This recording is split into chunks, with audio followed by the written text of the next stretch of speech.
Alright, so this video is going to walk you through getting your cube printed. So this is only going to walk through the computer part of it, actually going into the shop and getting the printer set up and everything. You'll have to kind of watch your teacher and kind of get used to it that way. So this is just going to go over exporting and getting it sliced in Cura. So we have our cube, it's all done, it's ready to go. So for this assignment, and this is the cube print, you're going to actually have to export it, slice it, and put it on the printer. Your print should take under 30 minutes. So this might take a couple weeks because we only have a few printers, but that's okay. This is just to check and make sure that you guys can use the printers. So first thing we need to do, this should really be named cube right here, we want to make sure everything has a name, is we need to export it. So the way that this file is, we can't just send it to a printer, right? So we have to export it, then we have to slice it, and then we can put it on the printer. So what I'm going to do to start, if I right click on my cube on the little tab right here, there's this option to export. So we're going to choose export, and we definitely want to make sure it has a name. Okay, so I'm going to make this my first, last name, and cube. So for you guys, you want to use your names as well as a specific identifier like cube, so when it goes on the printer you'll know what it is, because there might be a dozen or 24 different files on that SD card or on the memory card that you use for the printer. So you want to have your name there so you know which one is yours, because if everybody just calls it cube or part 1 or part 2, right, you're not going to know which one is yours. So use your name. Under the format, we're going to make sure that we choose STL, right? So STL, that's a mesh that can be printed. We're going to leave binary alone. Now, units we need to set to millimeter, and I know you drew your cube in inches, and in America and the United States, right, we think about inches and using our imperial system, but the 3D printers in Cura, right, they actually use metric, right, because most Cura is European software. The printers are built, overseas, usually in China. So we're going to use millimeters, and that's not going to change the size of your cube, right? It'll do all the conversions for you. We also want to make sure that we choose fine for the resolution, right? That way all of the rounded edges and everything look good. So just make sure we have a good name for it that has your name, STL, millimeter, and fine, and we'll go ahead and export.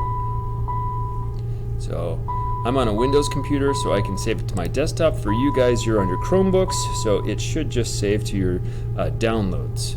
Okay, so what you'll need to do is create an email and email that to yourself. So just go to Compose, email it to yourself, and attach that cube. Okay, so I just use the little paper clip, and I'm going to send that to myself, and there it is right there. So what you're going to need to do now is move to one of our desktops, so you can't actually do this next step on your Chromebooks. So what you're going to need to do is find one of the desktops around the edge of the classroom, sign into it. So you sign into it with your normal Seton email, except you're not going to add that at setoncatholic.org. So if it's like mfoor28 at setoncatholic.org, you would just say mfoor28 and then enter your normal password. And so once you get logged into there, the next thing we have to do is slice it. So we've exported this as an STL. The next thing we have to do is slice it. And the slicer software that we use is called Cura. So on all the computers, it should be in there. If not, it's super easy to install. Cura is free. You just go to Google, type Cura, and it's free. So you can put it on your computers at home. It's free. If you have a Windows laptop, you can put it on there. So you can actually download stuff at home and bring it into school and print, as long as the print times are not too long. Okay, so it is free. So I'm going to go ahead and open up Cura. It might take a little bit of time the first time you open it. Okay, so opening.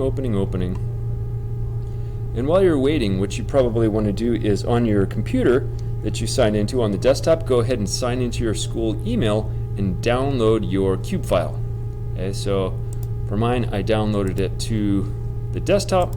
Okay, I can see it right there. Okay, and then we're going to put it into Cura. So this is Cura, And this is what's called slicer software. So the controls work kind of like OnShape. You can right click and move around. You can use your mouse to zoom in and out. Right? You can click your middle mouse wheel and kind of pan around like that. So the controls are pretty similar to OnShape. Now before we do anything, what we're going to do is go ahead and add in our cube. So I'm going to go and click on this little folder. You could also go to File and Open File, but the little folder's easy. And we'll open our cube, and bloop, there it is. It's actually a lot bigger than you think. It's a couple inches, right? So that's actually pretty good size. Yeah, we're going to shrink it down a little bit. So the next thing we're going to do is we're going to add our printers. So we need to add 3 printers, so we have 3 printers you guys can use. So we're going to come up here. Now, mine already has one here. You guys probably won't the first time you start it up. So we're going to add printer, and we're going to add 3 of them. And all 3 of them are going to be non-Ultimaker printers. And we're going to add non-networked. They're not connected to the internet or to a network. And the first one we're going to add, if we scroll down to Creality 3D, is the CR10. So the CR10 is in the shop. So we'll add that one. Now, when you actually slice it, you're going to need to make sure that you know which printers are available. We'll talk about that in a sec. So we'll hit next. So CR10's installed. We're going to go ahead and add all 3 of them. That way, depending on which one's available, you can use that one. Okay, so again, we'll do non-networked. And the next one that we're going to do is, again, still in Creality 3D. And this is going to be the Ender 3. So just the Ender 3 right there. So Ender 3 V2, that's the one we want. Add that. Hey, What's up? were you at the presentation today? Yep, got to go see the video. Just recording a short video for students right now. So, yeah, you're famous now. You're on here. Oh, you're good. All right, so we have the second one. That's our Creality Ender 3, and the third one we're going to add. Oops, wrong button. Okay, so we'll go and add printer again, non-networked, and our third one that we're going to have is our Prusa. So we have to scroll down till we get to Prusa 3D, and it's going to be this big long one, the Prusa i3, MK3, MK3S. So we'll add that. The reason we added all 3 is because, like I said, depending on which one's available, you'll have to choose that for your slicing. Okay, so we have actually 4 of them, but the Ender 3 Neo, you have to actually go through and kind of program it, so it's a little bit harder. So you guys are just going to have the CR10, Ender 3, and i3 MK3. And depending on which one we choose, you can actually see that the kind of screen kind of changes. So there's the CR10, which is a really big printer. That's why it's really huge. Ender 3 is kind of a smaller one. So if you go there, you can see that that's there, and you can kind of see that there's a little logo there for the Ender 3. And then we have the Prusa. So which one do you select? Well, it depends on whichever one's open in the shop. I'm going to go ahead and select the Prusa, just so we can kind of see how it works. But again, you guys would select whichever one's in the shop. So what we're going to do now is just hit slice, and slice is going to go through, and it's actually going to create all the toolpaths that you would need to create this. So we can see that this says 4 hours. Okay, you guys need to get your print time under 30 minutes. So 4 hours is way too long. So let's see some of the things that we can do to get this a little bit shorter as far as print time. So if I select it, there are a few different tools we can use over at the side. First one is the move tool. And move is helpful to just kind of move something. Right? It's not going to let us move it up because when we print, obviously we want it stuck to the printer bed. Okay, but this just lets us move stuff around, right? We wouldn't want it moved off to the side, right? We saw that, you can see that it's angry there because you can only print in the middle. Okay? But dead center is probably best for us. We also have the scale tool. Okay? Scale will shrink it down. Okay? We can also go by percent or size here, but I just like to kind of just click that. We also have a rotate tool, so that'll let us rotate it around, although I want to keep it flat, obviously, because if I move it like this, right, that's not going to print very well because it's kind of sitting up in the air. Okay, so we have that right there. It's nice and flat. Let's slice it. Since we shrunk it down a little bit, let's see how long this takes to print now. Okay, 1 hour and 22 minutes. So we're getting closer. So I'm going to shrink it down a little bit more. Let's do it this way now. I'll just say let's make that 40%. We'll slice it. And we're at 33 minutes. Let's do this 39%. And you can see that because it's uniform scaling, if I change this to 39, it'll change everything to 39. So we'll slice again. 31. That's 38. And I bet we're going to be there now. So 30 minutes. Perfect. Right there. Okay.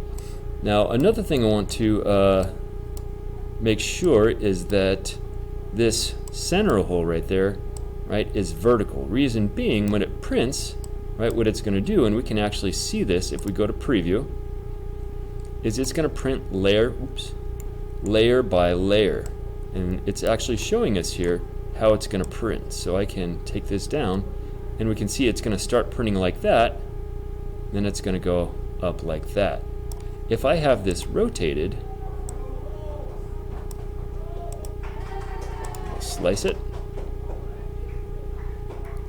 right? You can see that that's not really going to print all that well. It's kind of off to its side, and that's probably going to fail, right? That part can't actually print like that, right? That's just going to fall over. So you have to be thinking about how we're going to orient this. So I'm going to rotate this back.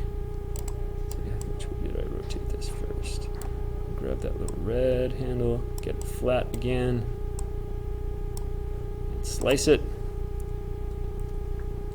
And we can see now that we have a good flat surface, so it's going to print there. It'll stick to the bed really nicely. We do have a problem though. There's these edges right here, right? So we can't actually print like that because, well, that's not going to work because there's nothing under there. That's just going to fall down. It's kind of like squirting toothpaste out of a tube, right? There's nothing for it to sit on.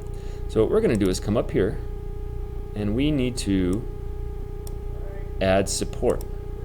And I'll show you what that does. So if we check support, you can see it goes away. That's because we have to reslice it. And we add support. What that does is it actually adds these little bits right here that are going to support it. And that's what we want. Now we can see we went up to 31 minutes, so I'm going to take this down. I'm going to take this down to 30. Go a little bit under, that's okay. Slice it. Okay, we can see we're at 20 minutes. Ooh, that's even better. So this is going to print pretty quickly, so a couple people will get to print. Okay, so it has its supports, right? We can see it's going to print nicely. So what we're going to do is go ahead, and you need to get the SD card and the SD card reader. So the SD cards are actually in the shop. Okay, the readers are at the teacher desk, so you have to ask the teacher. The reader looks like this, but you're going to take the little memory card, which they all look a little different. Some of them are big, kind of like this. Some of them a little bit smaller, but you'll put that into the memory card reader. You'll plug this into the computer, and what you'll see is it'll change to, instead of save to disk, you'll get a save to removable. And that save to removable means it's going to save it to that memory card, which you'll then put into the 3D printer, which you can then just go ahead and select and print. But this one's only based on, this video is only covering the computer stuff. Okay, you'll have to talk to your teacher for the actual instructions on how to get it started in the printer. So we'll just hit save to removable drive, and then eject. Then we can pull that SD reader out. We take the little memory card, we go put that in the printer, and we are ready to print. All right, so that's it for this video. Have a great day and happy printing.